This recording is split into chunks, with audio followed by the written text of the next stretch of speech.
Clerics blanda, considerando nuestros pecados y temerosos de la ira del juicio eterno, para merecer el perdón del tribunal de Cristo y por el alma de todos mis familiares y de los hijos e hijas que Dios me ha dado, hacemos concesión y donación al monasterio que fue fundado en honor de Dios y de San Pedro, de todas nuestras propiedades y la larga lista de ricas pertenencias que adjunto, y dejando a mi hijo Hildesindo, que sea librado abad de este monasterio de San Pedro. Esta escritura de libramiento y donación es firme y corroborada el segundo día de calendas del diciembre del año 4 del reinado del rey Radulfo.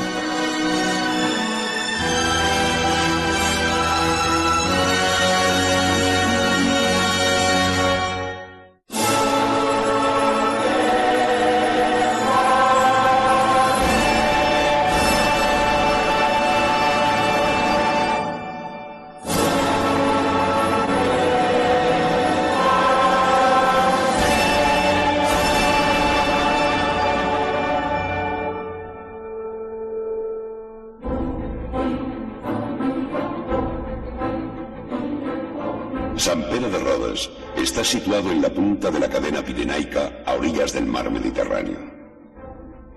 Las primeras noticias históricas del monasterio se remontan al año 878. La falta de documentación ha rodeado a San Pere de Rodes de innumerables leyendas.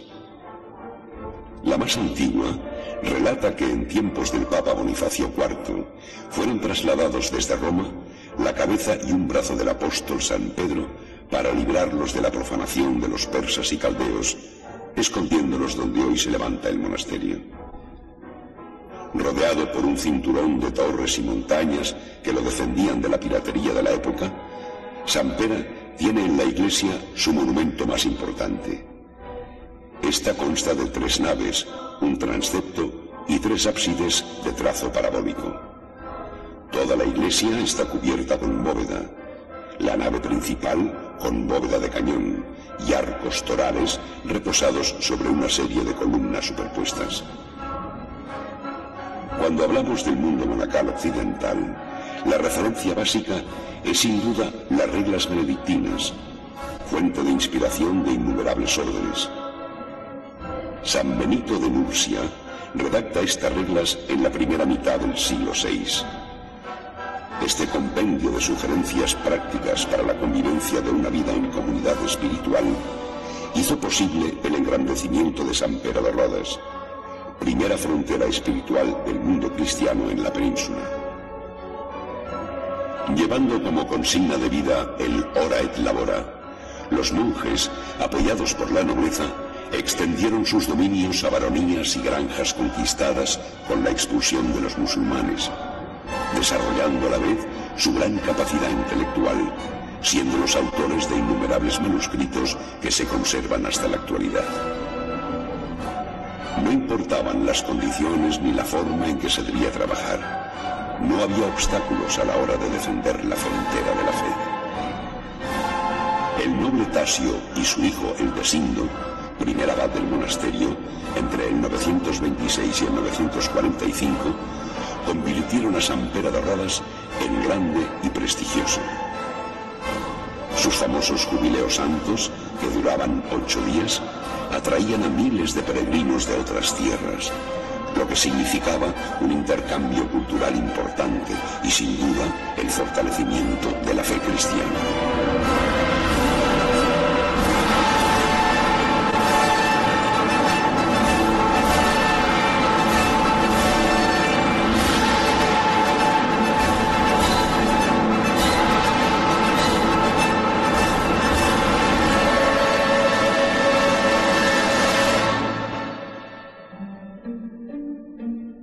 Querido abad Arnulf, envío a nuestro mensajero comunicando la imperiosa necesidad, según la Santa Sede, de ilustrar todos los edificios con los libros sagrados debido a la carencia de fieles que puedan leer las Sagradas Escrituras.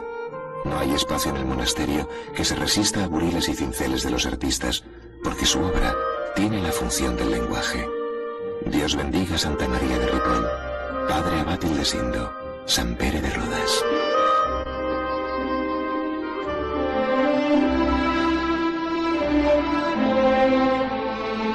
Santa María de Ripoll fue fundado por el conde Guilfredo el Velloso entre los años 879 y 880, siendo los abades Arnulf y Oliva quienes dieron el mayor impulso al monasterio.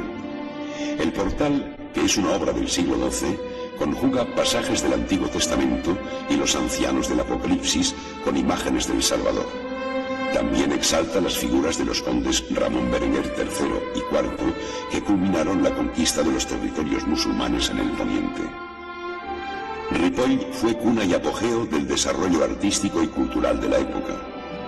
A finales del siglo X se formó en el monasterio una escuela de miniaturistas de varias nacionalidades que supieron fusionar las tres corrientes artísticas de la época, la bizantina, la árabe y la mozárabe.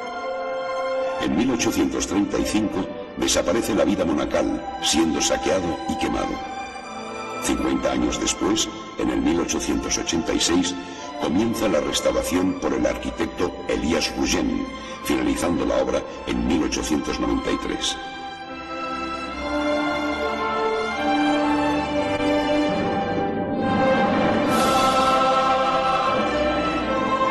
En su interior descansan los restos de los condes de las casas de Barcelona y la Cerdeña Urgell, de Guifredo el Velloso y los condes Berenguer III y IV.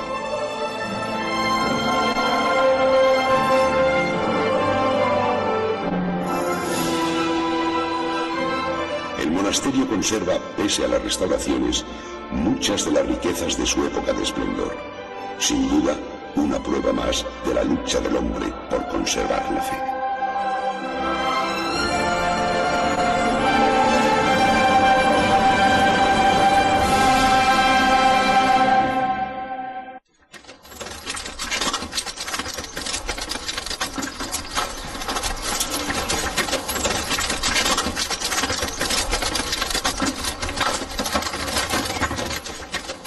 Las tres rutas de peregrinación de la cristiandad han sido desde siempre las que se dirigen a Roma, Jerusalén y Santiago de Compostela. Estas peregrinaciones lograron su apogeo en el siglo XI y fueron un camino de penetración de las órdenes benedictinas en la península ibérica. En España, estas rutas coincidían con las antiguas calzadas romanas.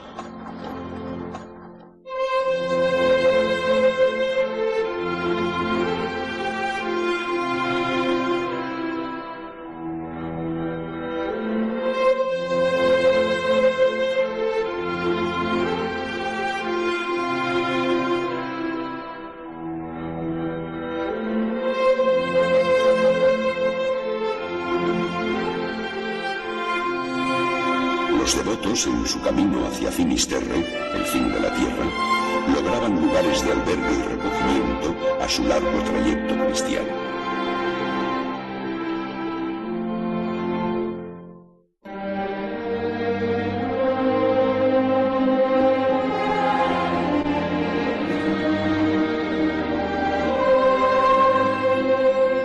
La llamada Reconquista de Balaguer provocó la repartición de las tierras que fueron propiedad de los árabes entre los conquistadores cristianos y las abadías.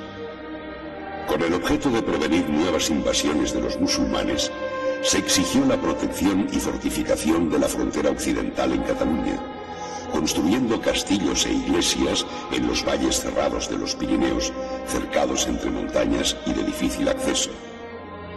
Artesanos, maestros de obras y albañiles procedentes de la Lombardía italiana dejaron su influencia en zonas fronterizas de la Vall de Boí y en muchos casos se asentaron en él. Este florecimiento arquitectónico fue de tal magnitud que aún hoy se conservan 7 iglesias donde perduran su belleza estética y su origen medieval. Esas iglesias románicas son auténticos microcosmos en los que la arquitectura, la escultura, la pintura se integran al unísono para responder, para reflejar, para dar testimonio de esa religiosidad.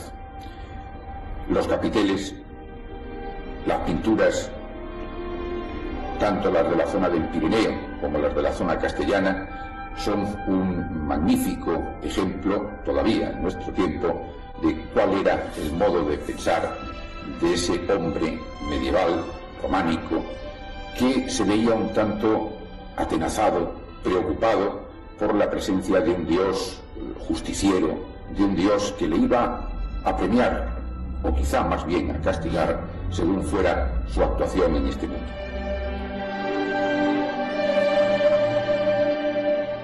Las pinturas se extendían originariamente por naves, columnas y altares que en muchos casos quedaron ocultas por añadidos y calados de siglos posteriores.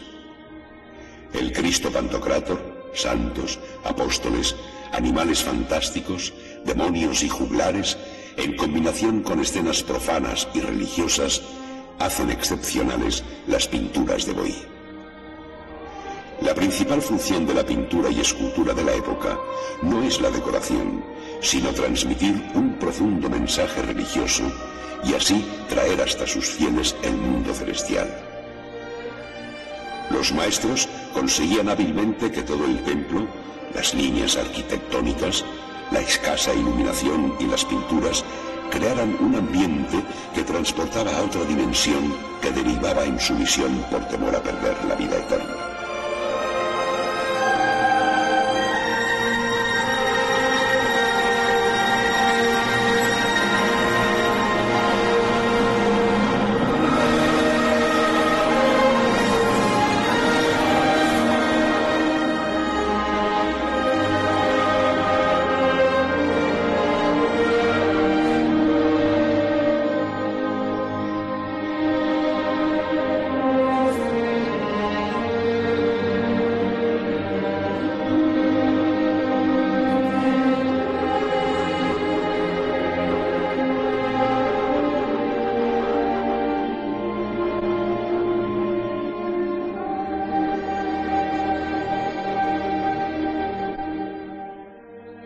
Estas tallas, que en un principio fueron policromadas, están talladas en álamo y representan a Cristo, José de Arimatea, Nicodemo, la Virgen María, Juan Evangelista y los dos ladrones, Dimas y Gestas.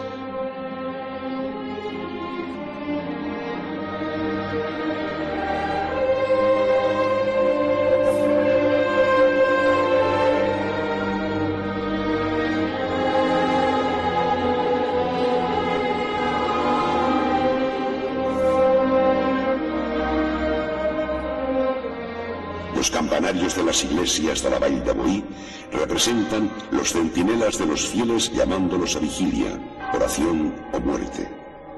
Sus toques eran específicos para cada caso: toque de incendio, toque de comulgar, de muertos, de bautizo, de perdidos, de fiesta y de tiempo. Un sinfín de sonidos que unían a los pobladores bajo la misma fe cristiana.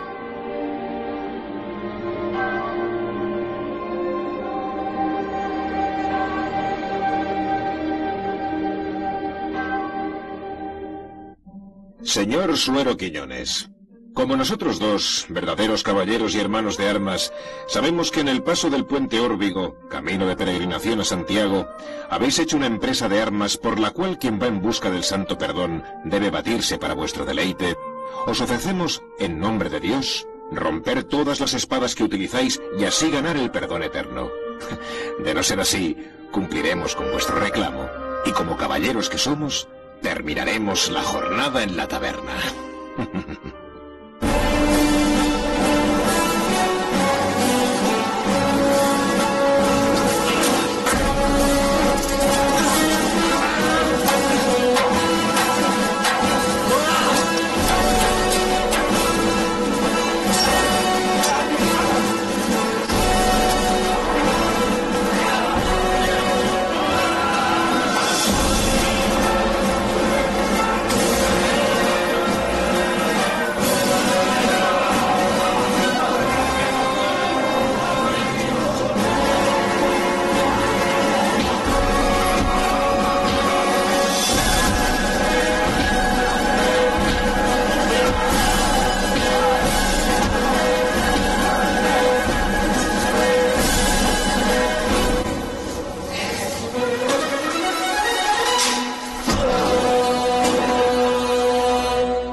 Al igual que San Pere de Rodas, la abadía de Poblet está también envuelta en las oscuridades de la leyenda. La fundación del monasterio se realiza gracias a la donación de tierras que hiciera Ramón Berenguer IV, conde de Barcelona, a los monjes cistercienses de la abadía de Fontfroide. Expulsados los musulmanes en 1151, cruzaba los Pirineos una columna de 12 monjes con su abad Gerardo a la cabeza. La pequeña colonia se estableció en las inmediaciones de lo que sería una importante abadía, y desde entonces el rezo, el estudio y el trabajo se sucedieron sin descanso. La regla benedictina es la que siguen los monjes cistercienses de Poblet: obediencia, estabilidad y conversio morum, que es la vida en común en que se encierran las congregaciones de pobreza y silencio.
Tres puntos importantes basan esta devoción y aceptación de la vida: vocación, amor a Dios y castidad. Para ser monje lo que se necesita es tener vocación, y tener vocación supone que este tipo de vida cristiana te atraiga de una manera especial y en la cual te sientas, después de un tiempo de prueba, bien habituado, bien adaptado a ella, ¿no? Entonces, tener vocación supone sentirse enamorado de Jesucristo, ¿verdad?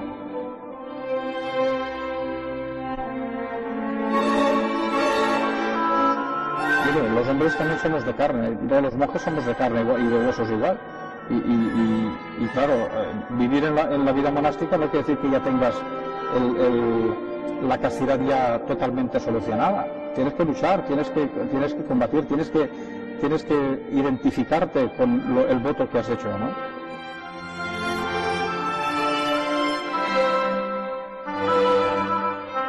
No cambiaría esto por nadie, por nada.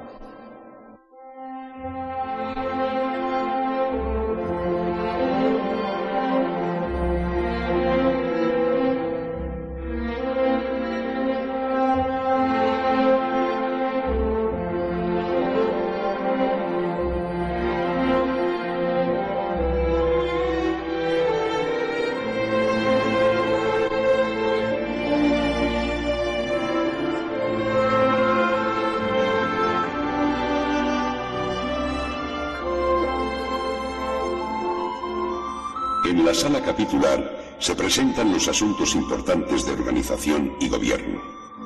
Sobre ello, dice San Benito: convoque el abad a toda la comunidad y exponga de qué se trata, y después de oír el consejo de los hermanos, reflexione sobre ello y haga lo que crea conveniente. Soportar los crudos inviernos en aquellas condiciones era una prueba más de fe. El calefactorio permitía que los monjes pudieran calentarse en esta construcción del siglo XIII, austera en todo su conjunto y detalles. También en muchos casos, esta sala hacía las veces de barbería de los monjes. Aún conserva el espíritu místico y comunitario que se reunía en torno al fuego.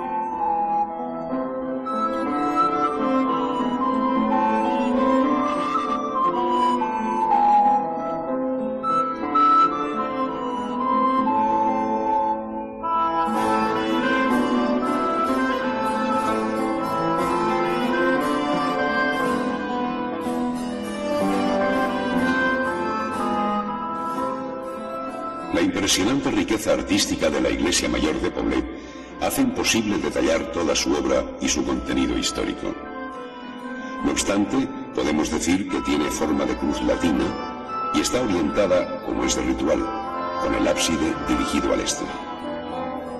La integran 3 naves y sus dimensiones son 85 metros de longitud por 21 de anchura y 28 de altura en la nave central. El sorprendente retablo de alabastro fue esculpido por el artista Damián Furmen entre 1527 y 1529, durante la época del emperador Carlos V. La tumba de Martín el Humano, instalada junto a la de San Benito, es una muestra de los artistas y artesanos más reconocidos de la época, como Federico Marés en este caso. También el retablo de Santa María, como los rincones de veneración a diferentes santos, conjugan la magia y el milagro del hombre y la fe cristiana.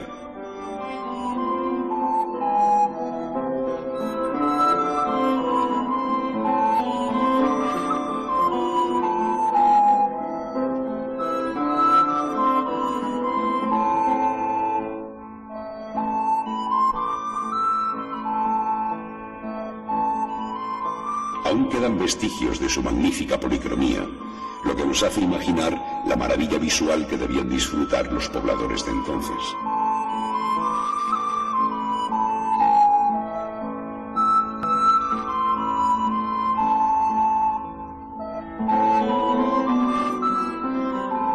En el crucero de la iglesia se levantan 2 arcos que sostienen los sepulcros de los reyes de la corona de Aragón, don Jaime I el Conquistador y don Alfonso II el Casto. Descansan también don Juan I el Amador de la Gentileza y sus 2 esposas, y los restos de Juan II y doña Juana Enríquez, padres de Fernando el Católico.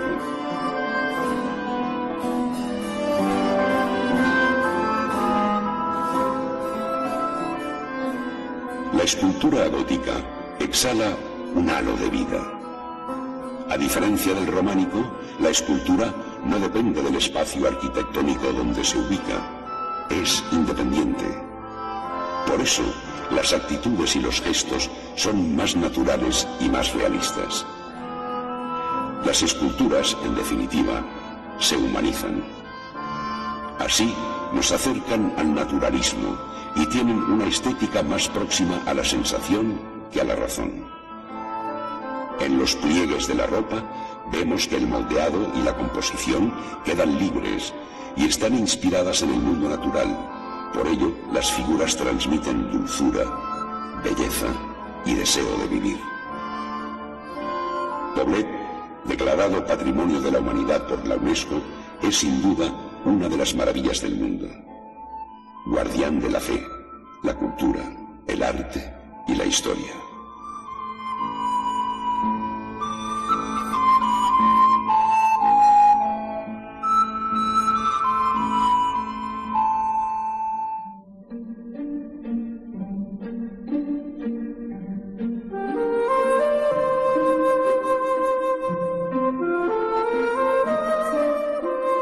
Que le sea cierto a usted, señor rey. Todos los 28 de diciembre, día del degüello templario, un caballero recorrerá viñas, aguas y el pueblo de Miravet en su caballo blanco, llamando a sus hermanos difuntos para ir a conquistar el sepulcro de Cristo en Tierra Santa. Morir por una razón es morir sin culpa. Los habitantes de Miravet en el siglo XII, al igual que los de los pueblos ribereños del Ebro, no eran, como mucha gente piensa, árabes, ni bereberes, ni nada de todo esto. En realidad eran los descendientes de los íberos. Íbero significa habitante del Iber, del gran río, del río Ebro en este caso.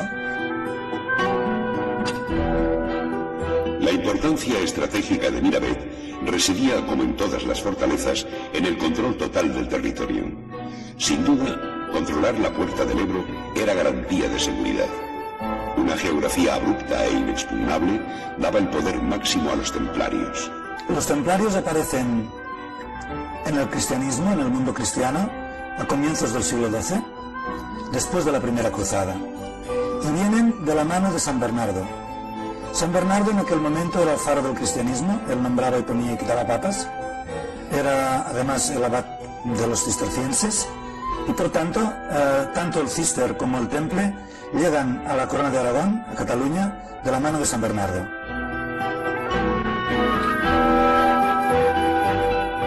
Las muchachas musulmanas lavaban las prendas en el río, un momento idóneo para la comunicación.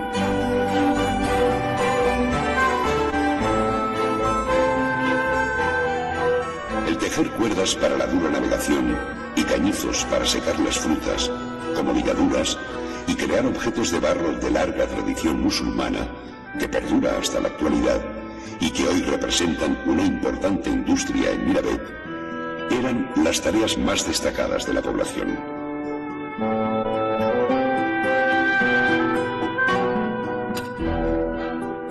En la Plaza Mayor se reunía la aljama de moros y judíos para debatir, comprar o vender sus productos.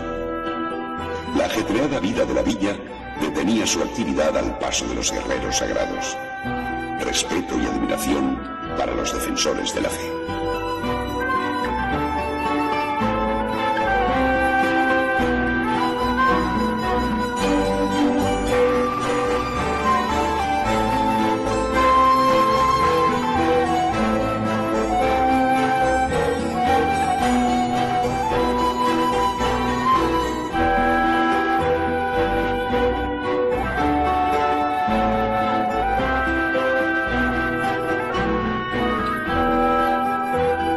El símbolo principal, el primero, el iniciático suyo, es la capa blanca, que es la capa de la pureza. Esto no era broma, esto era un privilegio de los templarios y de nadie más, y de los monjes cistercienses, que curiosamente llevan también encima un paño negro, que es la otra cara de la moneda. La bandera templaria era blanca y negra, el famoso balsà en catalán, bauçant en francés, ¿no? Era el estandarte suyo, y era su capa blanca. También hay templarios, los podéis ver, con la capa negra. Son templarios sargentos. Son también monjes y tienen las mismas obligaciones, las mismas prerrogativas que los caballeros templarios, que son los que llevan la capa blanca. Y siempre el río, la vía de penetración al interior de Hispania, la vida misma de los templarios. En sus barcas, arrastradas únicamente por la corriente del Ebro, llegaban al lugar de mayor control militar y también espiritual de toda la península. La fortaleza tenía todas las piedras talladas, decoradas en la argamasa de las juntas con rayas rojas y negras, describiendo el orden celestial y terrenal.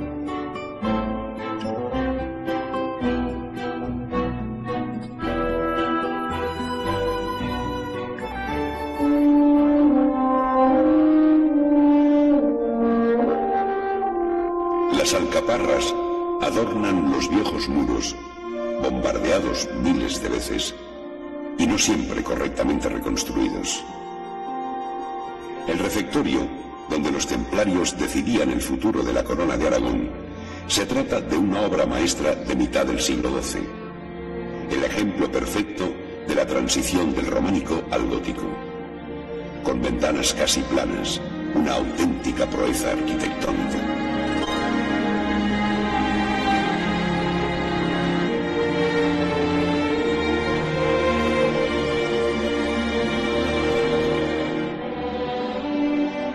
La capilla, una pieza construida sobre una enorme cripta, con un hermoso arco triunfal y un gran rosetón, símbolo de la categoría eclesiástica del señor del castillo, curiosamente no mira hacia el exterior, sino al interior de la nave. Su objetivo, sin descuidar el espiritual, servir de plataforma desde donde podían disparar 4 arqueros.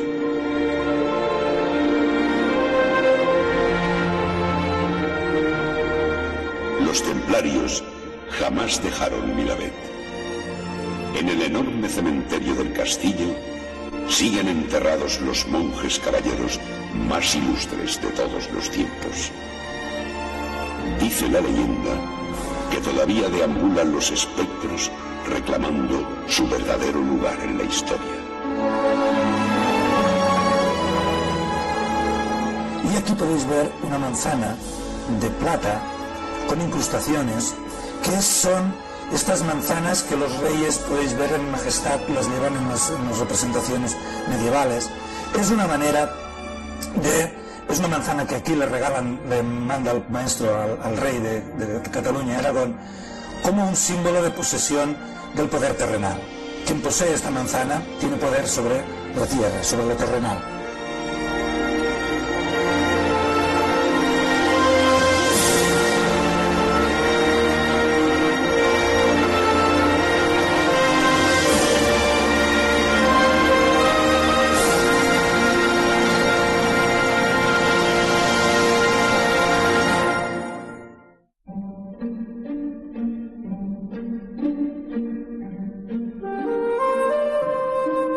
Mi querido Abad Jenner, habiendo otorgado mi patronazgo para reanudar las obras del monasterio, me permito enviar a mi ahijado Felipe, con sentido de la mesura y con afán interior de entregar su vida a Dios, para que lo admitáis en vuestro monasterio de Santes Creus como un monje más.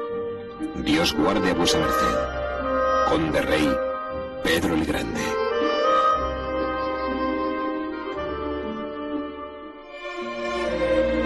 El monasterio de Santes Creus se comienza a construir en el año 1174. La leyenda cuenta que muchas noches los pastores veían aparecer lucecitas en distintos puntos de la montaña. Al día siguiente señalaban con cruces de madera el lugar donde habían visto las luces nocturnas. Con el tiempo fueron tantas que el lugar fue llamado Campo de las Santas Cruces. Destacan los magníficos capiteles, base fundamental para el entendimiento de las Sagradas Escrituras. El claustro principal responde a los esquemas formales del siglo XIV y no guarda relación con la sencilla austeridad del claustro primitivo. Los principios del Císter son la sencillez, la austeridad y la pobreza individual de los monjes. Es típica, además, la devoción a María y sus iglesias están vinculadas a ella.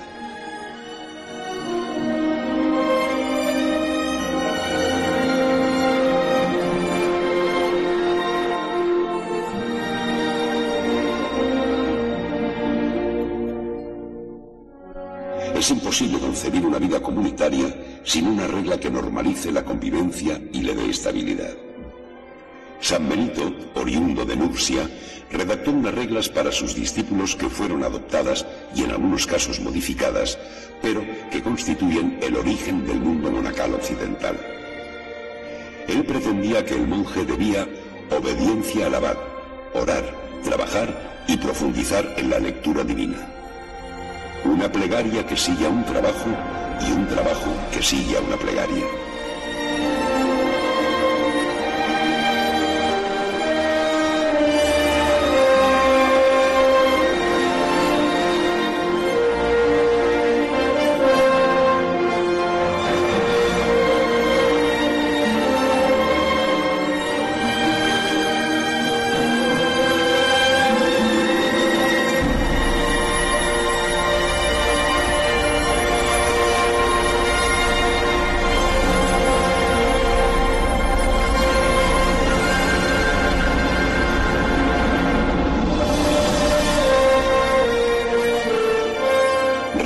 Los jardines interiores de Santes Creus es revivir tiempos de una profunda vida espiritual y el acercamiento permanente a Dios.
Los cultivos eran parte del sustento del monasterio.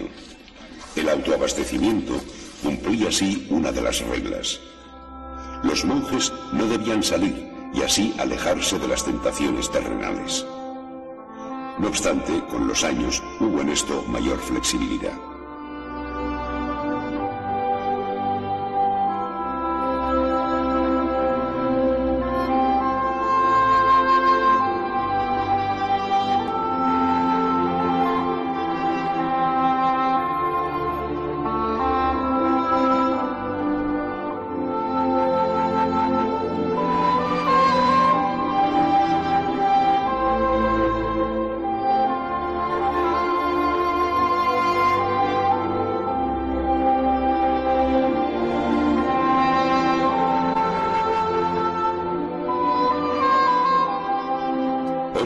Al día se reúne la comunidad en la iglesia para alabar al Creador y responderle en oración.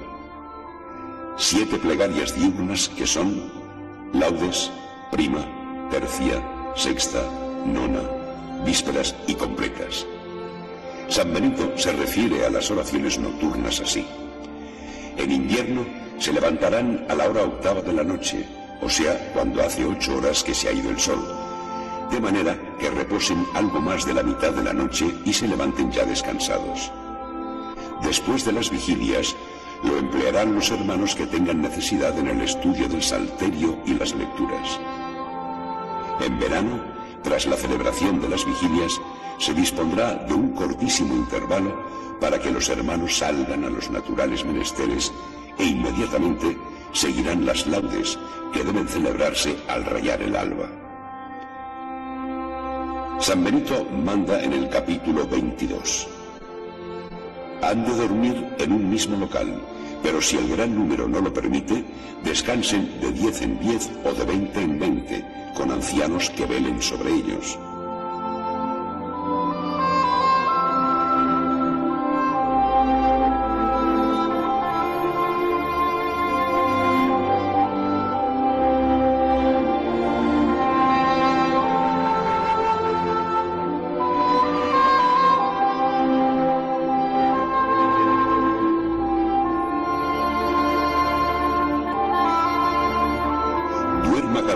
En su propio lecho y reciban el aderezo de cama que disponga el abad.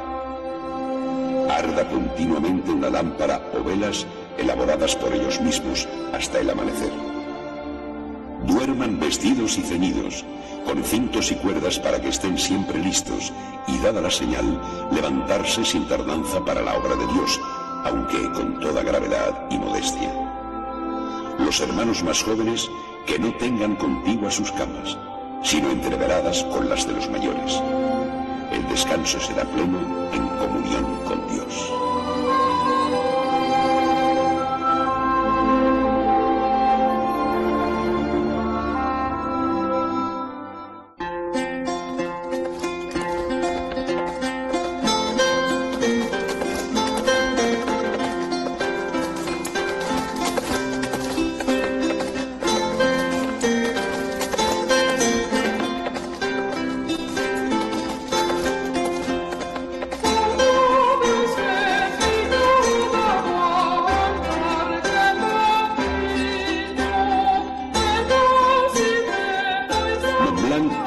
En un cruce de caminos, representó un centro comercial de vital importancia del siglo XIII al XV.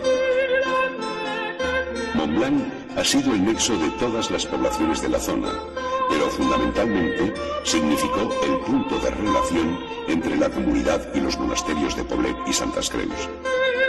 Fue el lugar donde los monjes comerciaban los productos elaborados en sus granjas y a la vez les permitía proveerse de la mercancía necesaria para su consumo. Pero sobre todo, Montblanc representaba quizá el único punto de unión entre el hombre de la calle y los intermediarios terrenales con Dios.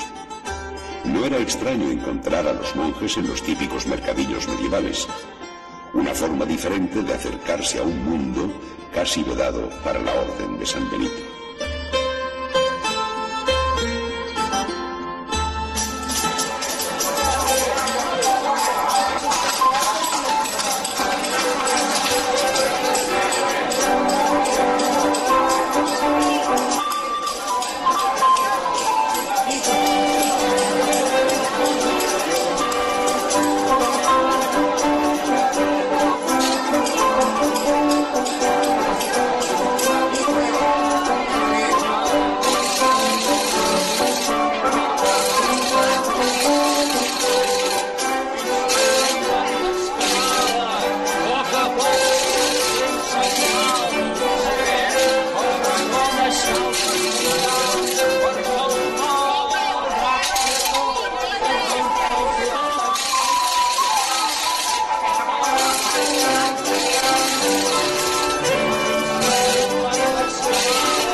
Desde la soledad de la Cartuja de Montalegre, orden creada por Bruno de Colonia en 1084, comprobamos la vida de entrega a Dios de los monjes cartujos.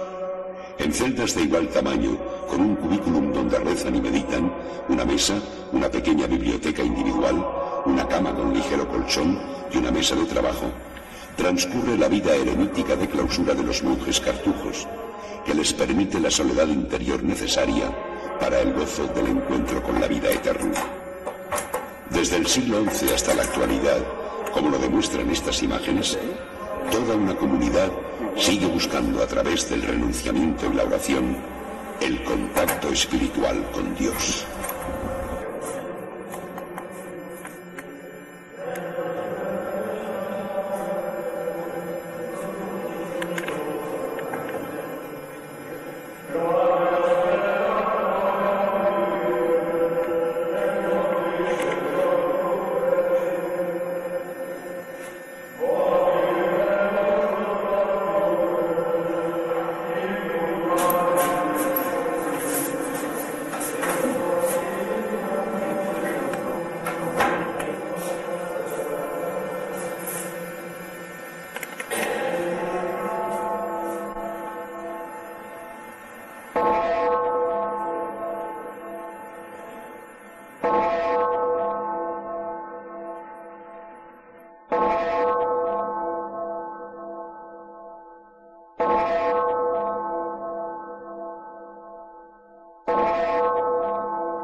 Luego hay también una fuerte influencia política, ya que no se concibe una organización política al margen de las ideas religiosas y de las fundamentaciones o de las justificaciones religiosas, de manera que los reyes o los condes en Cataluña actúan siempre con consejo y con colaboración de los altos eclesiásticos, especialmente los obispos y los abades de los principales monasterios.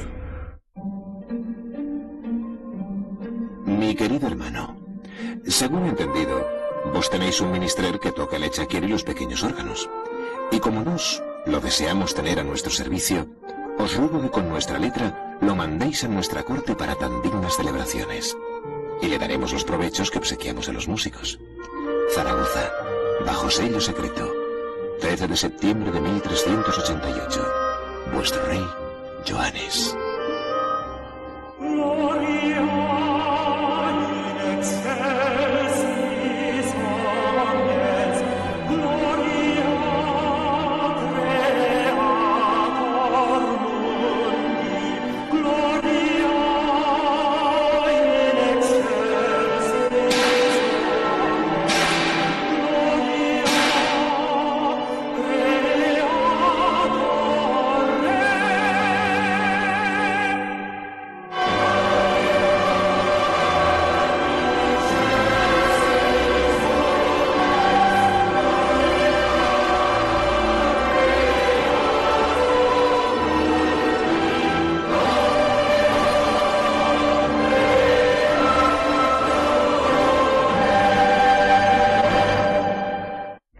siglo XIV supone un momento de estancamiento de esas formas que, curiosamente, en el caso español viene a significar la realización de las grandes catedrales catalanas, tipo las iglesias de Barcelona, de Manresa, de Tarragona, de Gerona.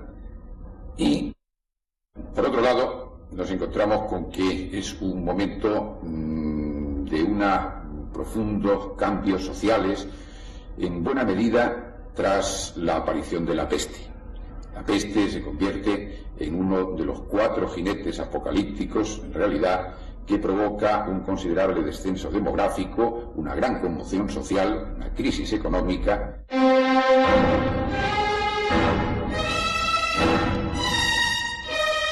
Santa Pau es una pintoresca villa en la Garrocha, a los pies de los Pirineos, en plena zona volcánica, pero en el siglo XIV esta hermosa villa fue víctima de la peste, quizás la población más castigada de todos los territorios.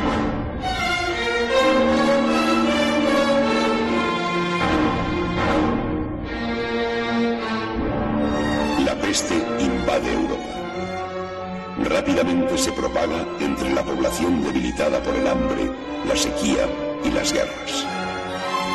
Durante largos años, el trapo blanco colgado en el exterior de una casa fue sinónimo de muerte.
Ese flagelo implacable representa el final de una época oscura donde al amparo de las creencias religiosas el hombre se enfrentó a sus angustias más desoladoras.